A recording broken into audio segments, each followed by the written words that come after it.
बिस्मिल्लाहिर्रहमानिर्रहीम। प्यारी foodies family, सादा और आसान स्नैक रेसिपीज़ की इस सीरीज़ में आज आपके लिए पेश खिदमत है बहुत ही मज़ेदार यमी किस्म के चिकन सैंडविचेज़ की बड़ी आसान और सादा सी रेसिपी जो बनाने में बहुत आसान है। बिल्कुल बेकरी स्टाइल सैंडविचेज़ बनेंगे और बहुत सादा रेसिपी लेकिन बहुत ही मज़ेदार, बहुत यमी किस्म की रेसिपी। तो चलिए चलते हैं।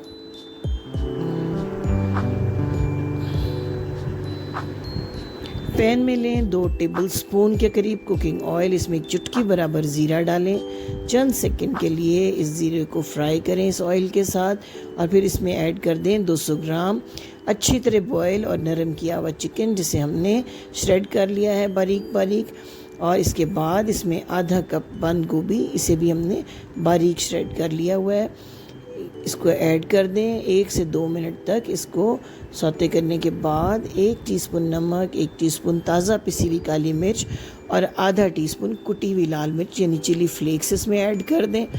इसको अच्छी तरह से मिक्स करने के बाद एक छोटे साइज़ की गाजर, उसे बिल्कुल बारीक चॉप करें और इसके अंदर ऐड कर दें। थोड़ी सी हरी प्याज को बारीक चॉप करके ऐड करें और आपकी वेजिटेबल हो गई मुकम्मल। इसमें थोड़ी सी हरी मिर्च को बहुत ही बारीक चॉप करना है आपने और ऐड कर देना है, जिससे इसका फ्लेवर बहुत ही अच्छा हो जाएगा।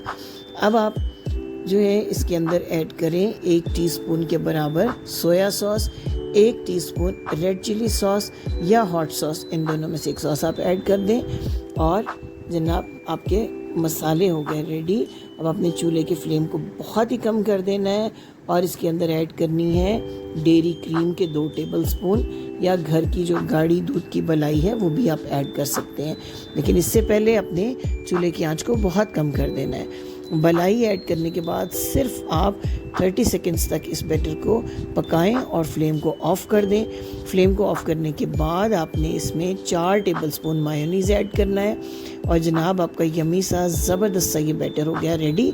इसको ठंडा करें और अब हम कंबाइन करते हैं अपने सैंडविचेस को। अच्छी सी सैंडविच ब्रेड लेकर उसके जो साइड के ब्राउन किनारे हैं उनको उतार लें और जो बैटर आपने तैयार किया है उसको इवनली जो है स्प्रेड कर दें अच्छे तरीके से ब्रेड के ऊपर। ब्रेड के तमाम कॉर्नर्स तक आपने ज़रूर इस बैटर को अच्छे तरीके से स्प्रेड करना है।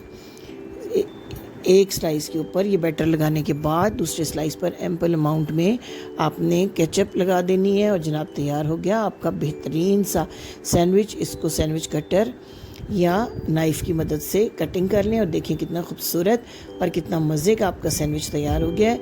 तो जनाब सादा और आसान स्नैक्स की ये रेसिपीज़ अगर आपको पसंद आ रही हैं और आप हमारे चैनल पर नए हैं तो आपसे रिक्वेस्ट कि हमारे चैनल को सब्सक्राइब करना मत भूलिएगा। बेल आइकन का बटन ज़रूर प्रेस कीजिएगा ताकि हम आपसे जुड़े रहें और घर पर ही तैयार होने वाली ये बहुत सादा आसान रेसिपीज़ हम आपको रोज़ रोज़ पहुंचाते रहें। लाइक कीजिएगा, शेयर कीजिएगा अपने फ्रेंड्स के साथ, फैमिली के साथ। आपके अच्छे अच्छे कमेंट्स हमारी हौसला अफजाई करते हैं। हमें ज़रूर बताइएगा कि आप किस मुल्क या किस शहर से हमें वॉच कर रहे हैं। तो ग्रिल करते हैं इन सैंडविचेस को। ग्रिल करने के लिए ग्रिल पैन को हल्का सा गर्म करें, इस पर थोड़ा सा बटर स्प्रेड करें और बटर के ऊपर रख दें अपने तैयार सैंडविचेस को। 1 से 2 मिनट के अंदर अंदर आपके ये सैंडविचेस अच्छे से ग्रिल हो जाएंगे। ग्रिल होने से जो इनका फ्लेवर है वो और भी ज़बरदस्त हो जाता है। आप सादा सैंडविचेस भी यूज़ कर सकते हैं, ग्रिल सैंडविचेस भी यूज़ कर सकते हैं। ये एक बहुत ही अच्छा ऑप्शन है आपके बच्चों के लंच बॉक्स के लिए, शाम की चाय के लिए, इफ्तार के मेन्यू के लिए। हेल्दी, आसान और सादा सी ये रेसिपी यकीनन आपको बहुत पसंद आएगी। हम आपके हेल्दी फीडबैक का, आपके अच्छे अच्छे कमेंट्स का ज़रूर इंतज़ार करेंगे। इससे पहले हमने आपको चिकन समोसा और चिकन क्रॉकेट्स की जो रेसिपी दी और पोटैटो चीज़ बॉल्स की रेसिपी, उसके ऊपर हमें आपका बहुत अच्छा जो है फीडबैक मिला। उम्मीद है कि ये रेसिपी भी आपको बहुत पसंद आएगी और आपके अच्छे अच्छे कमेंट्स हमें ज़रूर मिलेंगे। तो ज़रूर बनाइए हमारी इस रेसिपी को, ट्राई कीजिए और हमें अपनी दुआओं में याद रखिए। Thank you for watching. Allah हाफिज़।